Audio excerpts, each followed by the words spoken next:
예전에 어느 글에서 본 것입니다. 백화점에 도둑이 들었습니다. 그런데 이상한 것은 이 도둑이 아무것도 훔쳐가지 않았다는 사실입니다. 사라진 물건은 단 한 개도 없었습니다. 그러면 그가 밤새 한 일이 뭘까요? 이 도둑은 물건을 훔치는 대신에 가격표를 모조리 바꾸어 놓았습니다.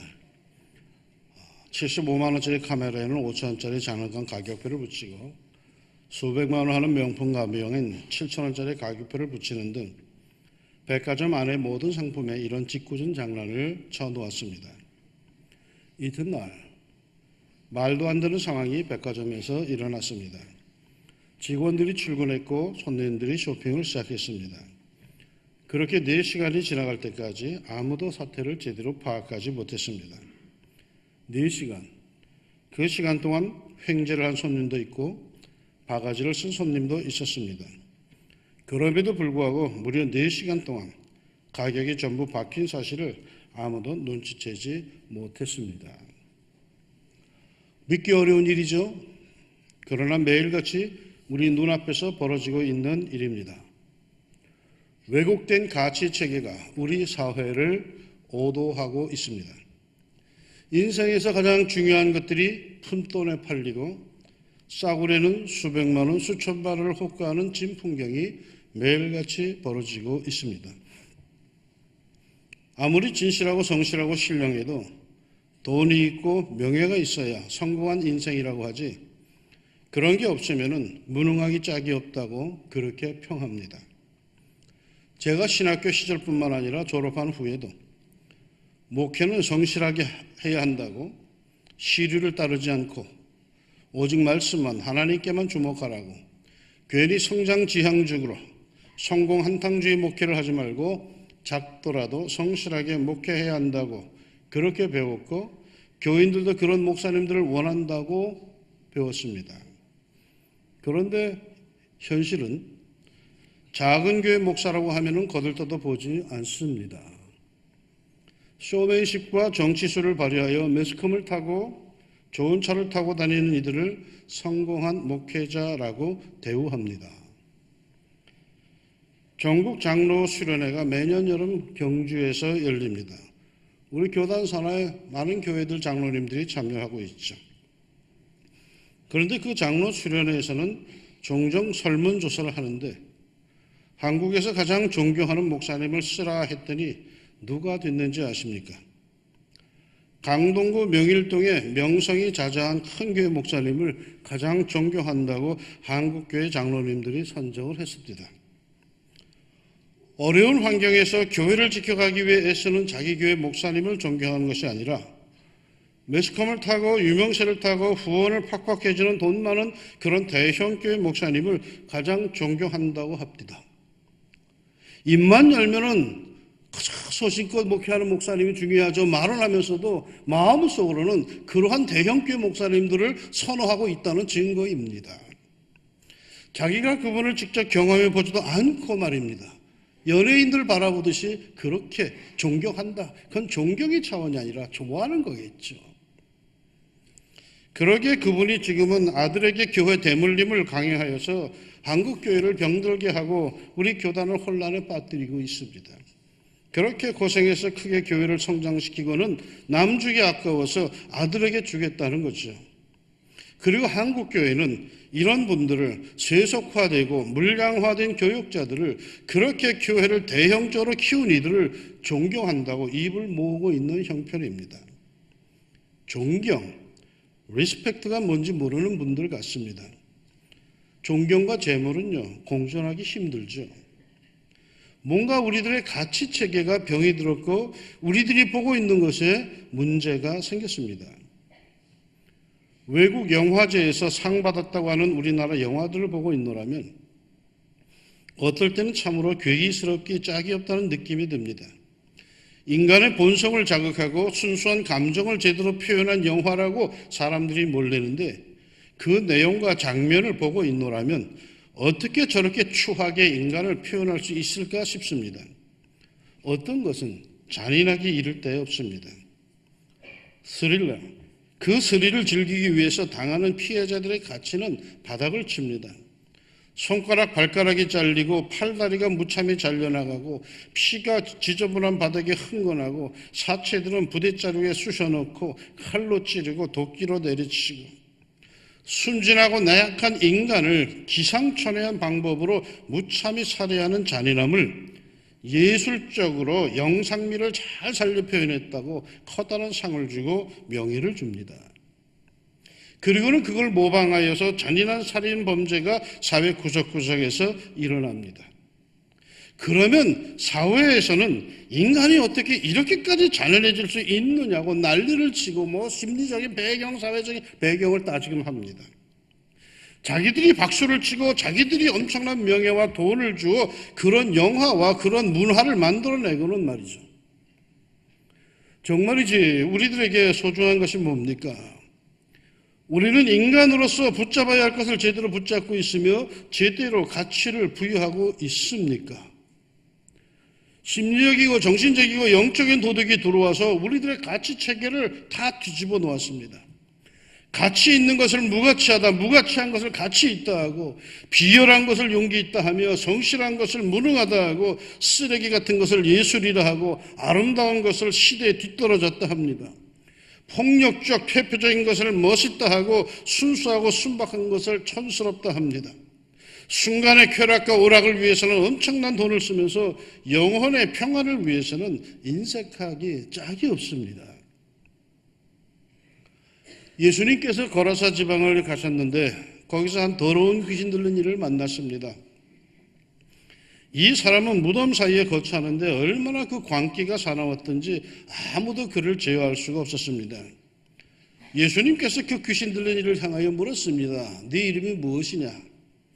이에 귀신이 이렇게 대답합니다. 내 이름은 군대요. 군대란 이름이 아니죠. 귀신은 지금 자기 이름을 감추고 있습니다. 이는 귀신이 자기를 방어하고 있는 것입니다. 아니, 방어라기보다는 과시하고 있습니다. 귀신이 대답한 군대라는 헬라어가 레기온입니다. 이 레기온이란 단어는 로마 군대의 조직 용어입니다. 이 레기온은 군단을 뜻합니다. 약 6,000명의 군인으로 한 레기온이 이루어집니다. 이 귀신이 이름은 밝히지 않고 자기의 힘을 예수님 앞에 과시합니다. 자기는 그렇게 호락호락한 대상이 아님을 과시합니다. 6,000명의 한 군단을 이루고 있을 정도의 힘이 있다고 과시합니다. 이런 엄청난 힘이 한 사람에게 들어가 있습니다. 그렇다면 그의 힘은 실제 얼마나 굉장했겠습니까? 그런 엄청난 힘을 가진 그가 그 힘을 좋은 일에 쓰면 얼마나 대단했겠습니까? 그 전에 어벤져스라는 영화를 보니까 그런 힘을 가진 헐크는 지구를 구하던데, 그런 힘을 가진 이 사람은 뭘 합니까? 무덤 사이에 거하며 괴성을 지르면서 쇠사슬이나 끊으면서 돌로 자기의 몸을 해치고 있습니다. 성령의 힘은 충만하면 충만할수록 창조적이고 선한 열매를 맺고 역사하지만 악한 영의 힘은 크면 클수록 파괴적입니다. 사랑하는 여러분, 부디 성령 충만하시기를 축원합니다. 그런데 말이죠, 한 인간에게 레기온 6,000명의 군대의 힘이 들어가 있다면 그의 형편은 과연 어떠했겠습니까? 그에게 무슨 자아의식이 있으며 과연 벗어날 수 있다는 희망이 있었을까요? 귀신 6천이 들어가 있으니 이건 사실 인간도 아닙니다. 그러기에 그 광기에 사람들은 꼼짝할 수 없었습니다. 그 광기의 힘을 가름해 볼 수 있는 것이 이 레기온의 귀신이 후에 돼지떼에게 들어가서 돼지가 갈릴리 호수로 치달려가 몰살하는데 그 수가 2,000마리라고 합니다. 상상해 보십시오. 2,000마리의 돼지떼가 갑자기 미쳐 날더니 호수로 치달려 몰살합니다. 여러분, 돼지는요, 물을 싫어합니다. 돼지는 절대로 물속으로 뛰어들지 않습니다. 그런데 이 돼지들이 미쳐서 그 광기 속에 물로 달려가 스스로 몰살당합니다. 이런 엄청난 괴력에 시달리며 인간성이 파괴되며 짐승 수준의 삶을 살아가던 이가 예수님의 능력으로 그 비참한 삶에서 벗어나게 되었습니다. 제어할 수 없었던 그 폭력적인 힘은 사라지고 아주 평온한 한 인간으로 돌아와 예수님 앞에 무릎을 꿇었습니다. 얼마나 행복했을까요? 15절에 보니 예수께 이르러 그 귀신 들렸던 자 곧 군대 귀신 집혔던 자가 옷을 입고 정신이 온전하여 앉은 것을 보고 두려워하더라. 벌거벗고 추한 몸으로 무덤 사이를 돌아다니며 괴성을 지르고 자기 몸을 헤아더니가 아주 얌전하게 옷을 입고 정신이 온전하여 얌전히 예수님 앞에 앉아 있습니다. 천만다행입니다. 정말이지 이 사람 예수님을 만났기에 이렇게 인간성을 회복하고 새 삶을 살게 되었지, 그렇지 않았다면 결국 그는 비참하게 죽었을 겁니다. 정말이지 다행스러운 일입니다. 한 영혼이 구원받은 것입니다. 그런데 이상한 일은 이렇게 한 사람이 절망적이고 파괴적인 상황에서 구원을 얻어 멀쩡한 삶을 얻게 되었는데, 정작 그렇게 만들어준 능력의 주님 예수님을 향해서 사람들은 자기 동네에서 떠나달라고 요청을 합니다. 왜 그랬을까요? 그런 능력자가 자기 동네에 계시면 모든 문제를 수시로 해결할 수 있었을 텐데 왜 동네 사람들은 예수님을 향해서 제발 우리 동네에서 나가달라고, 떠나달라고 했을까요? 분명한 게 있습니다. 또다시 그런 일이 벌어질까 봐 그랬을 겁니다. 당신은 귀신 들린 일이 흔하던 시절로 또다시 그런 일을 구한다면서 또 다른 돼지떼가 몰살당할까 봐, 또 다른 집안의 돼지가 망할까 봐, 죽을까 봐, 즉 자기들 재산이 축날까 봐 제발 우리 동네에서 떠나달라고 했던 것입니다. 이들에게는 돼지떼 2,000마리가 더 아까웠던 것입니다. 파멸되어 가던 한 인간이 회복된 것보다 얼마의 금전적 손실을 입었느냐가 그들에게 더 중요했던 것입니다. 인권이니 영혼이니 하나님의 형상보다도 돼지, 돈, 재물이 훨씬 더 중요했던 것입니다. 이들만 그런 것 같습니까? 아닌 것 같습니다. 며칠 전 뉴스를 보니까 2년 전에 어느 동네에 장애인 학교가 들어서려고 하는데 동네 주민들이 결사 반대하여 건축을 못하였습니다. 이미 건축 허가가 나왔음에도 불구하고 땅도 파지를 못했습니다. 그 장애아 엄마들이 동네 주민들 앞에서 무릎을 꿇고 제발 허락해달라고 간청을 함에도 주민들이 반대를 했고, 그 중에 어떤 주민은 그런 엄마의 뺨을 종이막대기로 때리기까지 했답니다. 왜 하필 우리 동네 와서 이렇게 소란을 피우냐고. 장애인 학교가 혐오시설이고 집값이 떨어지기 때문에 그렇게 결사 반대를 했답니다. 여러분 그 사실을 아십니까? 지난 2년 동안에 우리나라의 어느 곳에서도 장애인 학교가 단 한 곳도 세워지지 못했답니다. 이미 다 건축허가가 나왔음에도 불구하고 땅도 못 받답니다. 우리 사회에 언제부터인지 가치의 혼란이 일어났습니다. 하나님께 중요한 것은 뭡니까? 당신의 형상대로 창조된 온전한 인간입니다. 죄악 속에 악한 영에 휘둘러 파괴되어 가던 한 인간이 다시금 온전한 인격체로 회복되는 것입니다. 그런 하나님을 섬기고 예배하는 교회도 그러한 가치, 그러한 신령함을 최고의 가치로 가져야 합니다. 그런데 언제부터인지 교회에서도 물질적인 것에 신령하고 영적인 가치가 자꾸 뒤로 밀려나고 있습니다. 신령하고 겸허한 성도가 재물이 부족하다고 뒤로 젖혀지고, 능력이 있고 재물이 있는 교만한 이가 앞으로 나서고, 교인들도 그러한 이들에게 주목을 합니다. 그가 얼마나 신령하냐, 믿음이 좋으냐보다도 얼마를 가졌느냐에 주목합니다. 얼마나 기도 생활을 하느냐보다도 얼마나 목소리가 크느냐에 주목합니다. 헌신과 봉사의 현장에 자기가 나오지 않고 돈을 내보냅니다. 어떤 교회는 돈으로 사람을 사서 자기 대신 봉사하는 자리에 내보낸다고 합니다. 부자가 되세요. 그러나 부자가 되는 것만이 복받는 것은 아니에요. 출세하세요. 그러나 출세하는 것만이 복받고 성공한 거 아니에요. 성공이란 자기의 자기됨을 찾아내는 것, 하나님께서 원하시는 그것을 하고 그 자리에 있는 것입니다. 하나님께서 이 세상을 사는 우리들, 하나님의 사람들에게 원하신 기본적인 삶의 자세가 뭔지 아십니까? 이 세상이나 세상에 있는 것들을 사랑하지 말라.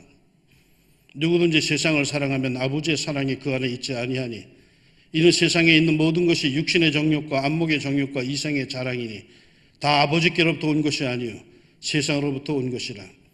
이에 세상도 그 정욕도 지나가되 오직 하나님의 뜻을 행하는 자는 영원히 거하느니라. 재물이 아닙니다. 그럼에도 우리는 여전히 물질에 주목하며 살고 있습니다. 예전에 우리의 믿음의 선배들은 물질을 우습게 보고 살았습니다. 가난해도 돈이 없어도 당당했습니다. 그분에게 풍기는 어떤 영적인 기품이 있었습니다. 그런데 요즘에 우리는 도리어 돈에 쩔쩔매며 삽니다. 모든 것을 물질로 판단하여 가치를 매깁니다. 뭔가 선물을 주어도 꼭 물어보죠. 이거 얼마짜리야? 별로 대단치 않아 보이던 그림도 수천만 원짜리라고 하면은 거기에 뭔가 대단한 것이 있는 것 같아서 보고 또 보고 합니다. 내가 보기엔 별것도 아닌 것 같은데. 별로 맛도 없었는데 비싼 거라고 하면은 괜히 맛이 있어 보이고 그 맛을 느끼지 못하는 자신이 촌스럽다고까지 여겨집니다. 왜 우리는 이런 물질적, 물량적인 삶에 익숙해졌고 거기에 빠져 헤매고 있습니까? 신앙이 뭡니까? 삶의 가치관이 달라진 겁니다.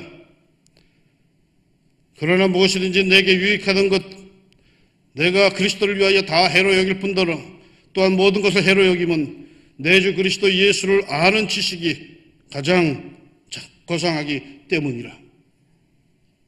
바울의 고백이죠. 신앙이란 세속적인 가치관에서 신령한 가치관으로 바뀌는 겁니다. 나 교회 다녀, 나 예수 믿어 라고 하는 것은 이제는 세상의 평강과 행복의 기준이 바뀌었다는 걸 뜻합니다. 세속적이고 물질적인 것에서 영적이고 신령한 것으로 가치가 옮겨진 것입니다. 전에는 돈 떨어지면 망하는 줄 알았는데 이제는 천만의 말씀. 세상 푼돈에 벌벌 떨었는데 이제는 아니야. 이젠 예수야. 예수님의 그 놀랍고도 엄청난 축사 현장, 파괴된 인간을 하나님의 아들로 회복시키는 그 현장에서 돼지 2,000마리에 주목하는 이들이 참으로 많습니다. 입으로는 할렐루야 하면서도 속으로는 아유 저걸 다 나에게 주면 얼마나 좋을까 하는 그런 이들이 꽤나 많습니다. 우리의 시선, 우리의 가치를 회복합시다. 열심히 살다가 불쑥 가버리면 아무런 소용이 없습니다. 5년 전에 제가 갑작스러운 위출혈로 입원을 한 적이 있죠. 속에서 출혈이 얼마나 많이 있었는지 병원에 입원하여 그 다음날 내시경 시술할 때까지 출혈이 계속되었습니다. 수혈을 받아야 한다고까지 할 그런 정도였습니다. 그때 병실에 있는 나에게 주님께서 이러시더라고요. 별거 아닌 것 같지? 아니야.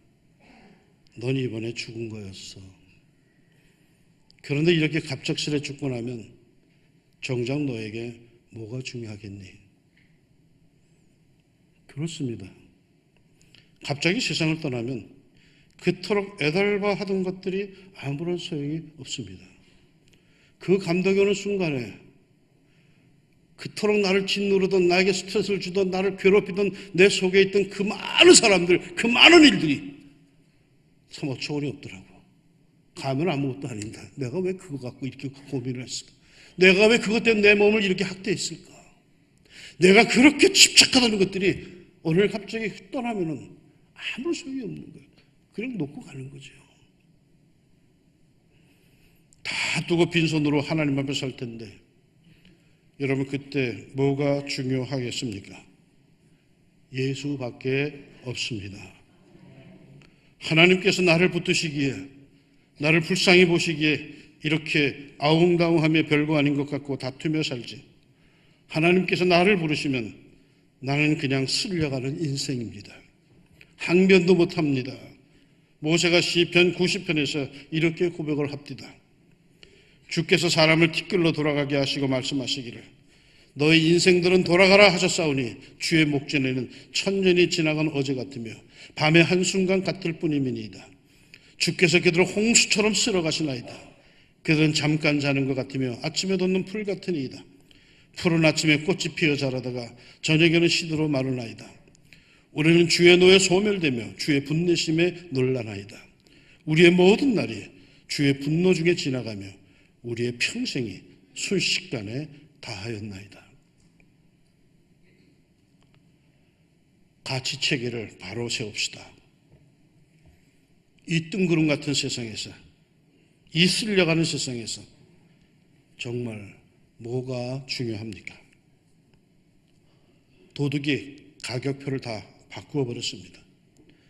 전에는 겸손, 희생, 진실, 양보, 성실 이런 것에 무한한 가치를 매기고 박수를 보내고 존경을 하댔는데 이제는 쾌락, 성공, 명예, 부귀, 교만 이런 것에 드디어 사람들은 부러움과 박수를 보냅니다. 전에는 대명분의 사람들이 목숨을 걸고 앞으로 나서댔는데 이제는 돈 되는 일이 아니면 꿈쩍도 하질 않습니다. 거기에만 귀를 기울입니다. 미국의 어느 교회에서 목사님이 금주에 관한 내용으로 설교를 하셨습니다. 우리 마을에서 제일 가는 부자가 누구입니까? 제일 큰 집을 가진 사람이 누구입니까? 바로 술집 주인입니다. 옷을 최고로 잘 입는 사람은 누구입니까? 역시 술집 주인입니다. 그러면 그 돈들이 다 어디서 나옵니까? 바로 우리 동네에 사는 사람들의 주머니에서 나옵니다. 이 설교가 있었던 주간에 목사님의 길을 가는데 한 교인이 웃으면서 인사를 합니다. 목사님, 지난주 설교는 너무 감동적이었습니다. 그가 평소 술을 많이 마신다는 걸 아는 목사님이 반가운 표정으로 말했습니다. 네, 드디어 술을 끊으셨군요. 그러자 그 남자가 그럽니다. 아닙니다. 술집 차렸습니다. 대체 뭘 듣는 거예요? 뭘 보는 거예요? 하나님의 거룩한 백성답게 신령함과 진실함과 하나님의 자녀답게 사는 일에 주목을 합시다. 교회에 와서도 복복하는 일에만, 그런 말에만 귀를 기울이지 말고 내 영혼을 살찌우는 서성케 하는 영적인 가치 하나님의 말씀에 우리가 더욱 귀를 기울입시다. 육신의 생각은 하나님과 원수가 되나니 이는 하나님의 법에 굴복하지 아니할 뿐만 아니라 할 수도 없습니다. 육신에 있는 자들은 하나님을 기쁘시게 할 수 없느니라. 하나님의 자녀가 하나님을 기쁘시게 할 수 없다면 슬픈 일 아닙니까? 우리는 하나님의 자녀입니다. 돼지떼 2,000마리를 보면서 오매 아까운 거 하지 말고 예수님의 말씀에 회복되는 한 인간의 존엄성을 보면서 그러한 주님을 찬양합시다. 당신의 가치관, 여러분의 가치관은 정말 예수님의 가치관과 같습니까? 예수님처럼 예수님의 심장, 예수님의 감성, 예수님의 가치, 예수님의 시선이 여러분의 것이 되기를 예수님의 이름으로 축원합니다. 기도합시다. 세상에 살면서 우리의 눈이 언제부터인가 흐릿해졌습니다. 전에는 십자가만 보이고 예수님만 보이던 것이 세상에서 함께 뒹굴며 살다 보니까 이건지 저건지 어떨 때는 세상 사람들이 한없이 부러워 보이고 은혜를 얘기하고 진리를 얘기하고 정의를 얘기하면서도 그래도 돈이 좋지 하면서 돈 바라보며 한없는 부러움을 갖고 살 때가 있습니다.